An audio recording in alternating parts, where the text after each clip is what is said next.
लोकसभा चुनाव के दूसरे चरण का जो चुनाव है वो 26 अप्रैल को संपन्न होने जा रहा है, जिसके लिए चुनाव प्रचार थम चुका है। और जो तीसरे चरण का चुनाव है वो 7 मई को संपन्न होने जा रहा है। तो इसके लिए दोनों पार्टियों के प्रत्याशियों द्वारा देखा जाए तो पूरे छत्तीसगढ़ में 10 सीटों के लिए जो लोगों से मिलना जुलना, अपनी बातें रखना, उन्हें समझाने की कोशिश करना, इस तरह की तमाम प्रक्रियाएं की जा रही है। और सभी दोनों भाजपा और कांग्रेस दोनों ही राष्ट्रीय दलों के नेताओं द्वारा अपनी अपनी पार्टी के प्रत्याशियों के जीत के दावे किए जा रहे हैं। वह दुर्ग लोकसभा क्षेत्र में क्या स्थिति, चूँकि हमारे द्वारा दुर्ग लोकसभा की तमाम 9 विधानसभा सीटों का दौरा किया गया, वहाँ की स्थिति देखी तो वहाँ विजय बघेल 20 नज़र आते हैं अब से। तो आइए, आज हमारे साथ मौजूद हैं वैशाली नगर विधानसभा क्षेत्र के संयोजक कन्हैयालाल सोनी जी और वरिष्ठ भाजपा नेता शारदा गुप्ता जी। तो वैशाली नगर विधानसभा क्षेत्र में किस तरह की तैयारी चल रही है, आइए हम इन्हीं से जानने की कोशिश करते हैं। हाँ सोनी जी, सबसे पहले सवाल है कि चूँकि लगातार सांसद विजय बघेल जी द्वारा चाय पर चर्चा का आयोजन किया जा रहा है, तमाम बैठ के लिए जा रही कार्यकर्ताओं में काफ़ी उत्साह देखने को मिल रहा है, सभी अपने अपने लेवल में प्रचार में लगे हुए, क्या कहना चाहेंगे इस बार, कैसी तैयारी है? तैयारी लगभग हमारी पूरी हो चुकी है। हम लोग बस ये है, विधानसभा से चुनाव का जब से लगा हुआ था, विधानसभा का चुनाव हम जब से लड़े थे उस समय से हम लोकसभा का तैयारी कर रहे हैं। हमारी तैयारी आज की तैयारी नहीं, हमने पिछले 6 महीने से लोकसभा का तैयारी कर रखा है। तैयारी तो ऐसा है कि चुनाव के अंतिम जिस वोटिंग होते तक भारतीय जनता पार्टी के हमारे जितने भी कार्यकर्ता लगे रहते हैं। भारतीय जनता पार्टी के वैशाली नगर विधानसभा के अंतर्गत अभी तैयारी हमारी लगभग बहुत चरण सीमा में है। डोर टू डोर प्रचार विजय बघेल हमारे सांसद जी हैं, हमारे प्रत्याशी हैं, उसकी दौरा रोज़ चल रही है। सुबह चाय पे चर्चा चल रही है, उसके बाद हर जगह वो अलग अलग जहाँ जहाँ हमारी विधानसभा है वहाँ का दौरा जनता के बीच में मिल रहे हैं। शाम 1 बजे तक हमारे जो विजय बघेल जी प्रत्याशी हैं रात को 1 बजे अपने घर जाते हैं। सुबह 7 बजे से उठकर हमारा प्रत्याशी प्रचार कर रहे हैं। वैशाली नगर में सभी 3 मंडल आते हैं, तीनों मंडल में हमारी तैयारी चल रही है। बूथ स्तर पर हमारी पर्ची बट रही है, बूथ स्तर पर हर कार्यकर्ता को लगाया गया है, शक्ति केंद्र पर लगाया गया है, उनके प्रभारी को लगाया गया। उसके ऊपर जिले के पदाधिकारी, मंडल के हमारे पदाधिकारी, हमारे विधायक, सांसद और जिले राष्ट्रीय स्तर के हमारे जो पदाधिकारी, उन लोग भी हमारे विधानसभा में आके पूरी प्रचार कर रहे हैं। क्योंकि जैसा कि आपका कहना है कि चुनाव के पूर्व से ही आप लोगों द्वारा लगातार प्रचार किया जाता है, केंद्र और राज्य सरकार की नीतियों को जन जन तक पहुंचाया जा रहा है, लेकिन यहाँ पर देखने को ये भी मिल रहा है कि राजेंद्र साहू जी द्वारा भी लगातार प्रचार किया जा रहा है, अपनी टीम के माध्यम से वो भी घर घर तक जा रहे हैं। और चूँकि कांग्रेस का जो घोषणा पत्र अभी काफ़ी चर्चा का विषय बना हुआ है, क्या कहना चाहेंगे? अरे कांग्रेस का घोषणा पत्र आप जानते हो भैया, घोषणा पत्र उसका तो दोगला वाली रहती है। पिछले बार भी सरकार थी, 5 साल पहले उन्होंने लोटे पे कसम, पानी के आपका कसम खाया था कि अपन दारू भट्टी बंद कर देंगे, शराब भट्टी बंद कर देंगे। कौन सा वो वादा पूरा किया? सभी जितने 5 साल जो कांग्रेस की सरकार रही है, सिर्फ एक धरातल पे नहीं उतरा, सिर्फ वो गोबर खातू कचरा, वो जानते हो आप, बाड़ी सब उसी में उतर, उन्हीं का तो परिणाम है। 5 साल में उसकी सरकार चली गई, उसको बहुत कॉन्फिडेंस था कि मेरी सरकार बहुत काम किया, पर सरकार का जब काम दिखा तो 5 साल के बाद उनकी सीट 34 पे आके टिक गई। आपको खुद मालूम है कि कांग्रेस की बोलने से नहीं होता। राजेंद्र साहू प्रत्याशी है, वो प्रत्याशी कांग्रेस का, वो अपना प्रचार तो करेगा, पर उसको मालूम है प्रचार करने से कुछ नहीं होता। उनको खुद मालूम हो चुका है कि हमारे विजय बघेल जी 3,92,000 वोट से जीते। इस बार 6 लाख से 5 लाख से कम 5 लाख से 1 वोट से कम विजय बघेल जी नहीं जीतेंगे चुनाव। ये हमारे प्राण सभी कांग्रेस के सिपाही हैं, बोलते हैं कोई सभी के कांग्रेस सिपाही आप भारतीय जनता पार्टी में आके सम्मिलित हो गए। आप सबको मालूम है आज दुर्ग लोकसभा में लगभग हमारे 10 से 11 हज़ार जो कांग्रेस के वरिष्ठ कार्यकर्ता भारतीय जनता पार्टी में शामिल हो चुके हैं। तो कहाँ पे वो धरातल वाला बात करता है? कांग्रेस कहीं करने वाली पार्टी नहीं है। अगर भारतीय जनता पार्टी अपने वादा में कभी भी करता है तो पूरा करता है। आपको मालूम है महतारी अन्ना योजना हमारे विष्णुदेव साय जी के जैसे सरकार बना तुरंत महिलाओं को देना आरंभ कर दिए।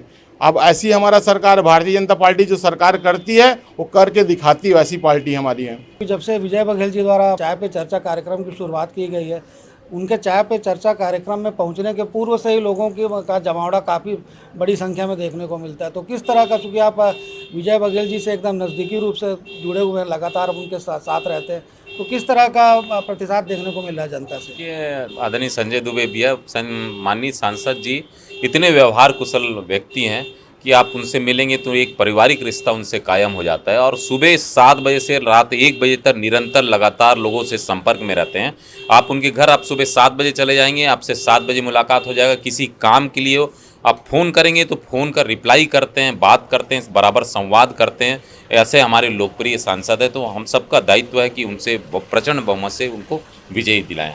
राज्य सरकार है, भाजपा की जो सरकार है, उनके द्वारा कि अपने 3 महीने के कार्यकाल में काफ़ी सभी वर्गों के लोगों को हितों को ध्यान में रखे लगातार नई नई योजनाएं बनाई गई, महिलाओं से लेकर युवाओं से लेकर के बेरोजगारों से लेकर सभी आयु वर्ग के लोगों को। इसका लाभ इस लोकसभा चुनाव में पूरे छत्तीसगढ़ में किस रूप से देखने को मिलेगा? इसका लाभ निरंतर मिलेगा। जो हमारे साय जी की सरकार है, भारतीय जनता पार्टी की सरकार है, वो निरंतर बहुत बेहतर कार्य कर रही है। उसका परिणाम इस लोकसभा में हमें मिलेगा। और जो आप प्रधानमंत्री मोदी जी की कार्यप्रणाली है, आप देख रहे हैं, स्वास्थ्यगत सेवाओं में सुधार, आयुष्मान में सुधार।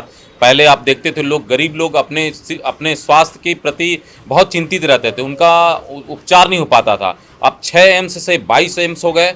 50,000 मेडिकल कॉलेज की जो सीटें थी वो 1 लाख हो गई हैं। माननीय मोदी जी ने कहा कि हर जिले में मेडिकल कॉलेज हो, जिससे लोगों को स्वास्थ्य सेवाएं में सुधार होते जाए। ये भारत में अभूतपूर्व क्रांति हो रही है। आप निरंतर देखेंगे 10 वर्षों में अभूतपूर्व क्रांति इस देश में हुई है, वो कभी देखने को नहीं मिली। ऐसे हमारे मोदी जी इस भारत देश को आगे बढ़ाने के लिए निरंतर कार्य कर रहे हैं। अभूतपूर्व क्रांति हो रही है।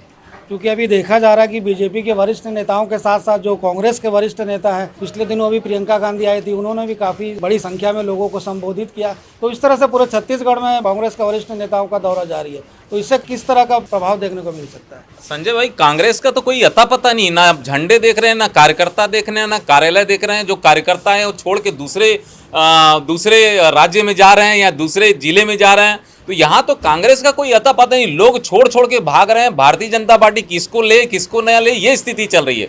बड़े बड़े कांग्रेस के नेता भारतीय जनता पार्टी में प्रवेश कर चुके हैं। कांग्रेस खत्म हो चुकी है, कांग्रेस का नामो निशान कहीं पे नहीं है, ये आप देख रहे हैं। क्योंकि अभी छत्तीसगढ़ में क्या लगता है कितनी लोकसभा सीटें बीजेपी के खाते में आ सकती हैं? आप छत्तीसगढ़ में देखिएगा कि 11 की 11 सीटें लोकसभा की भारतीय जनता पार्टी जीतेगी। प्रधानमंत्री नरेंद्र मोदी जी का भी आह्वान है कि 11 सीटें हमें जीतना है। हमें अटल बिहारी वाजपेयी जी ने जो हमें छत्तीसगढ़ का सरकार को जो हमें सपना दिया था कि आप हमें 9 सीटें दें, हम आपको छत्तीसगढ़ राज्य बना के देंगे, उसका सपने को हमको फिर से साकार करना है। ये सभी से मेरा निवेदन है।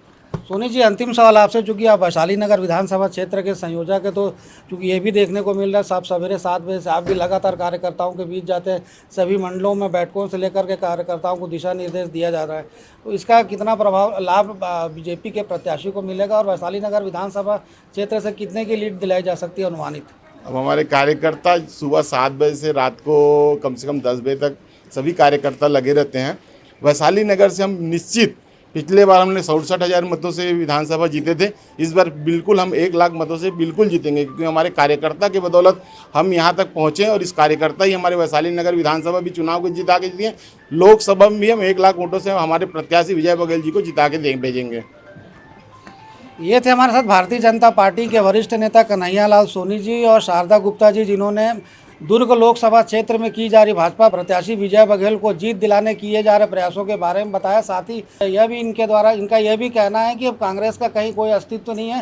कांग्रेस के कार्यकर्ता लगातार बीजेपी की रीति नीति से प्रभावित होकर के बीजेपी में शामिल हो रहे हैं। तो चूँकि विजय बघेल के दौरे में निश्चित रूप से ये बात तो कहीं ना कहीं देखने को मिलती है कि लोगों का भाजपा कार्यकर्ताओं के साथ साथ लोग भी जो है, जो किसी पार्टी से व्यक्तिगत रूप से किसी संबंध नहीं रखते हैं पार्टी से, उनके द्वारा भी विजय बघेल के स्वागत को लेकर तमाम तरह की तैयारी अपने खर्चों पे की जाती है। ये चीज़ बहुत बड़ी मायने रखती है, जो कि सामने देखने को मिल रहा है। तो निश्चित रूप से इसका लाभ आने वाले जो लोकसभा चुनाव में विजय बघेल को कहीं ना कहीं निश्चित रूप से इसका लाभ देखने को मिलेगा।